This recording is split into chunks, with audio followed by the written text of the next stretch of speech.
Hi there, this is Steve Seabury talking to you today from Marseille, France. And I have the pleasure and privilege of introducing to you Russell Cedarberg. Russell lives in Florida and he's the author of 26 books that are published on Amazon. And I would highly recommend that you check out his books on Amazon and also his website.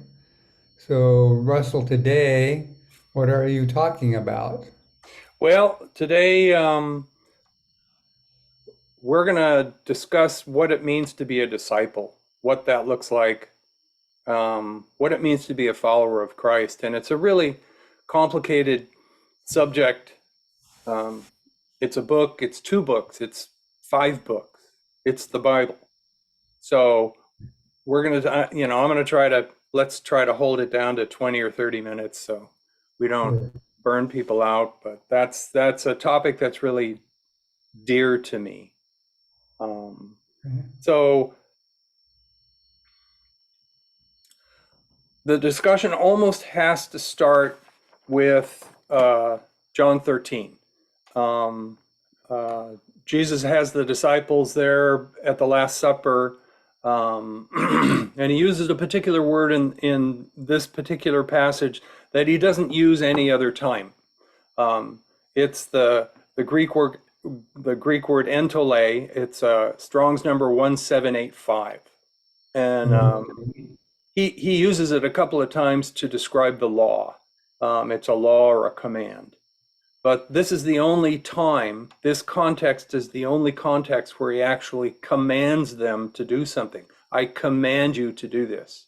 It's a very powerful idea that this is the only thing that he's commanding them to do.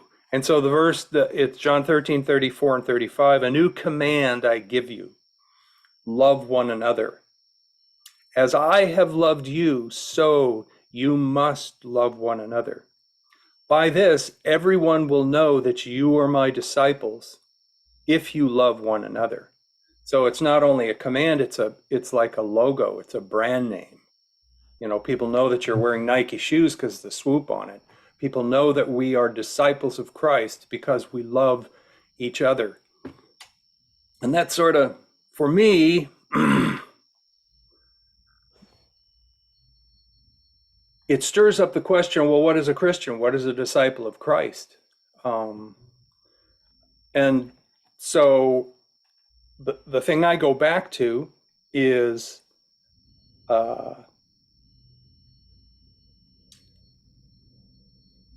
the English word. It's a very interesting word. It's not used a lot now. The context that they were using it in.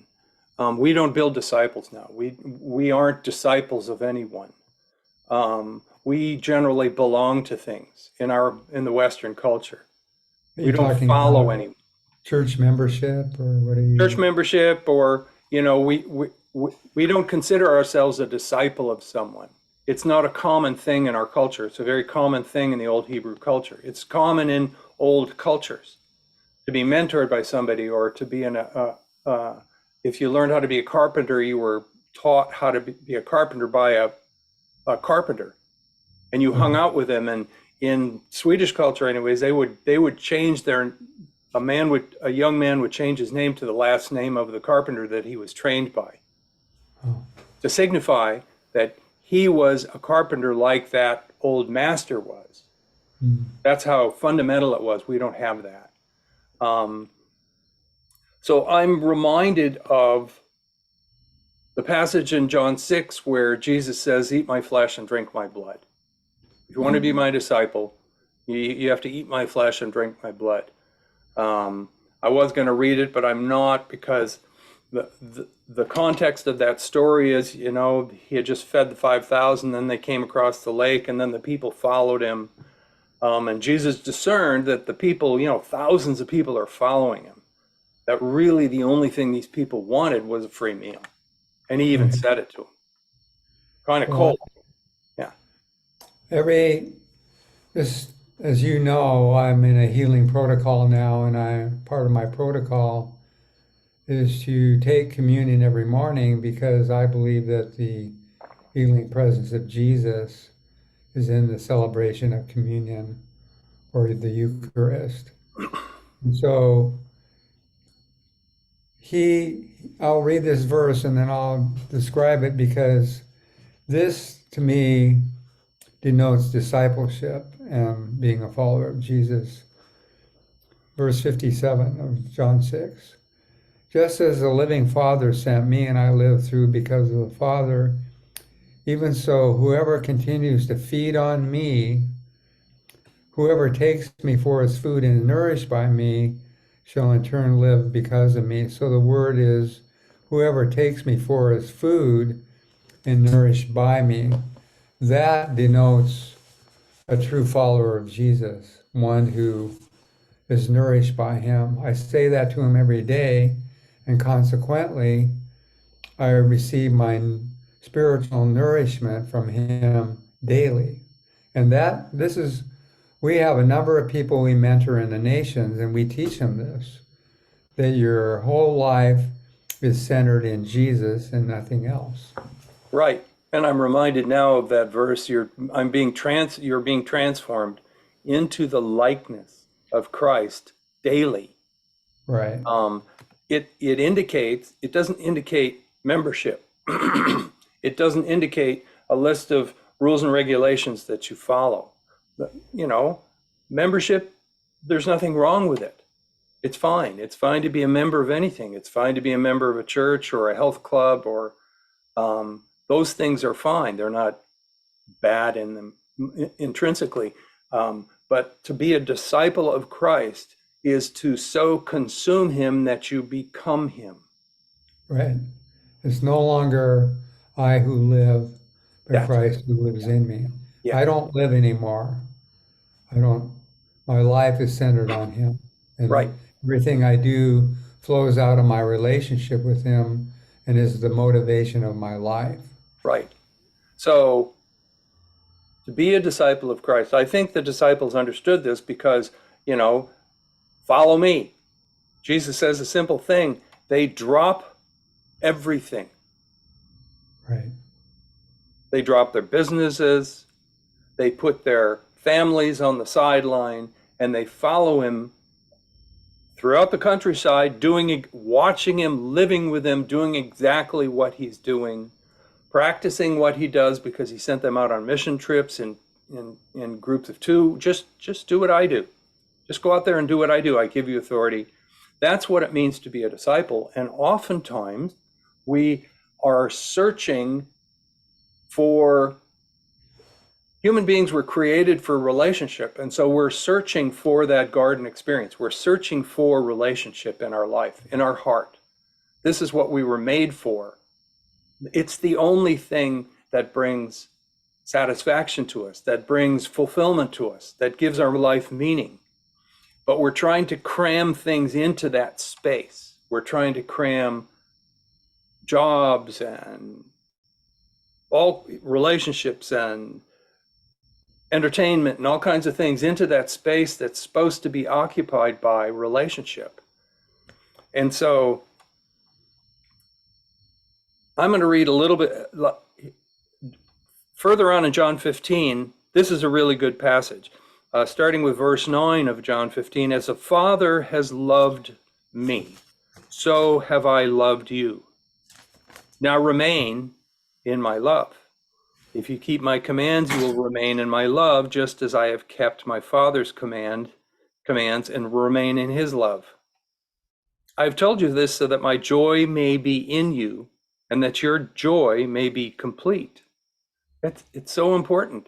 We're all looking for joy because we're created for joy. Jesus endured the cross for the joy set before him, but we don't find it in the things that we try to cram into that space that's supposed to be occupied by a loving relationship, loving relationships. My command is this, he says in verse 12, love each other as I have loved you. And then he says it again in verse 17, this is my command, love each other. It was so important to him, he repeated it and repeated it and repeated it. That simple thing, love each other. So what does that look like? Well, it looks like he constantly uses the marriage. He compares his relationship to us as a marriage, and then father and son. And so what does it look like when a father or a mother raises a baby? The mother is completely immersed in the baby, and the baby is completely immersed in the mother's life. Yes. It's not like a hired relationship. It's a deep heart relationship. And that is just one thing that in the West, we just don't understand because we're so busy. We don't It's like, understand that I am supposed to be identified. The world will automatically know that something is different about me because I love the people around me. The love is the brand name. see, there's a connection also in these verses. You mentioned 12 and 13, but the basis of that is abiding in him, dwelling in him, living in him. Because he says, dwell in me and I will dwell in you, and I will live in you, just as no branch can bear fruit of itself without abiding in me, neither can you. I am the vine and you are the branches. Whoever lives in me, I in him, bears much fruit. So it's just like a grapevine. If you take out one of the branch dies. But if the branch is connected, there is life. So we live in him. In him we live and move and have our being. And out of that flows the love that we have for one another. You Right, can't have that love without being abiding in the vine. right. And I think, Jesus made his, in that one passage where eat my flesh, drink my blood, he made his priorities really clear. His priority was to build intimacy with people. His priority was not to gather large crowds. Right. Because he's at that point in his ministry, he's got thousands of people following him around. And he uses that illustration, and that illustration was so offensive to them that they all left. Yes. He even gave the core disciples the opportunity, are you going to leave too? And Peter said, no, we know that you are the Christ. Now that's that idea, I think, and it's a whole nother video, but that idea we don't understand. We don't understand what it's like to live in a culture that stays pretty much the same for thousands of years and has this prophecy that the Messiah is coming for thousands of years, and they all hope for the Messiah. Mm-hmm. Peter and the core had this revelation that Jesus was that Messiah. And so they said, no, we're not going anywhere. Where would we go? Where would we go? And we have to put ourselves in that same position. No, I'm not going to lean on anything. I'm not going to lean on my job or my last name or my father's wealth or my church membership or my car or my status in my culture. I'm not going to lean on any of those things that Westerners often lean on. I'm going to wean myself of those things, and my identity is slowly but surely going to be transferred to Christ, where he is my only identity. This is difficult. Because see, he becomes the center of our existence. Yes. He becomes the foundation of who we are, what we will be, and what we do. Everything flows out of that relationship from him and doesn't flow from anything else or anybody else. Well, one verse really sticks out to me. It's always stuck out to me. And it fits right into what you just said. And it's the verse, if I don't love my brother who I can see, how can I love God who I can't see? Yes. For me, the way I explain that verse is I practice loving God by loving you, Steve. Yes. That's how I learn how to love. I learn how to love by sacrificially loving my brothers and sisters, sacrificially. And I learn what love is, and then love becomes part of the fabric of my being. And that's actually what it looks like. That's what the Christian life, the life of the disciple of Christ, looks like, because that's what his life looked like. He didn't spend a lot of time taking care of his own reputation, his own needs. He spent a whole lot of time. His whole ministry was completely focused on that small group of people. That's what it looks like. It looks like him. So if I want to know what Jesus was like, if I have to follow him, I want to know, I need to know what he was like. I need to know what his values were, what was important to him, what wasn't important to him, what made him happy, what made him angry. And then I have to begin to assimilate those things into my life. And the way you know that is by reading the Gospels. You Well, read the Gospel. his whole life was centered around the disciples. Yeah, He slept with them, he ate with them, he traveled with them. They were with him all those years. And consequently, they learned how to be a disciple from him, from his teaching and his example. And it's the same way today. People learn how to be. We're Cindy and I are mentoring a number of people, sons and daughters in the nations. And how do they learn how to become a disciple? Is from our example and from what we teach them. right. And We've not lived only with that, them.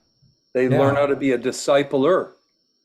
exactly, because that's the whole key thing of our ministry is making disciples who become disciples, and they make disciples. Yeah, The yeah, disciple, essentially, a disciple making movement. And we've actually, we can talk about it later, but we've actually seen how our discipling has become a movement in Cyprus and here in France also. yeah, yeah. And here in my own personal life here in Florida, now a lot of the people I disciple aren't here. Some of them are, but a lot of them are in other places. A lot of the people that I spend a lot of time with, I spend a lot of time with the young lady in Kazakhstan. I spend a lot of time with a very close friend in San Diego who's my age.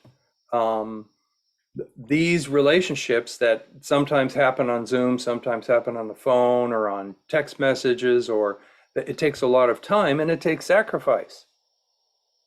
It does. I have to, it's all, Jesus exposed himself to his disciples. Jesus Right. wasn't a dictator. I can't be one either. Jesus No. was really transparent on Gethsemane, and he needed support. Can't you guys just pray with me? He brought three. Can't you guys just pray with me? He, that's in there as an example to us for transparency. He was so upset that he sweat Yeah. blood. Yes. He was so upset. I've never been that upset. I've never been that worked up. He Yeah. was he was he was a mess, and he exposed himself in that state to his closest disciples, hoping for a little bit of prayer support. See, he had a deep relationship with them. It wasn't Yeah, surface, it was not social. They didn't have any social media to distract them. right, His focus was them, and they're the ones that brought the gospel to other nations. right, So he was pouring himself into those disciples the same way that we pour our lives into the disciples that God is giving us or has right. given us. Well, this is probably as far as we should take it, but clearly a couple of branches have come off of this vine that need to be discussed in Yeah. later videos. Okay. Um, so I I'm think, going to leave our viewers with an admonition. If this sounds remotely interesting at okay. all, reread the Gospels and read the Gospels um, looking for the values of Jesus. What were his values? How did he demonstrate his values? And do I have those same values? The question needs to be asked, do I want those same values? Am I willing to eat his flesh and drink his blood, to completely assimilate, start the process of assimilation? Because this is a process that lasts our whole life. Yes. It's not a Thank you, switch that I Russell. flip. It's a process. Thank you. Yeah. Yeah. We'll continue on with this. This is part one of discipleship, of what makes a disciple. What is a disciple? Awesome. Yeah, Thank you, this was Russell. fun, Steve. Thank you.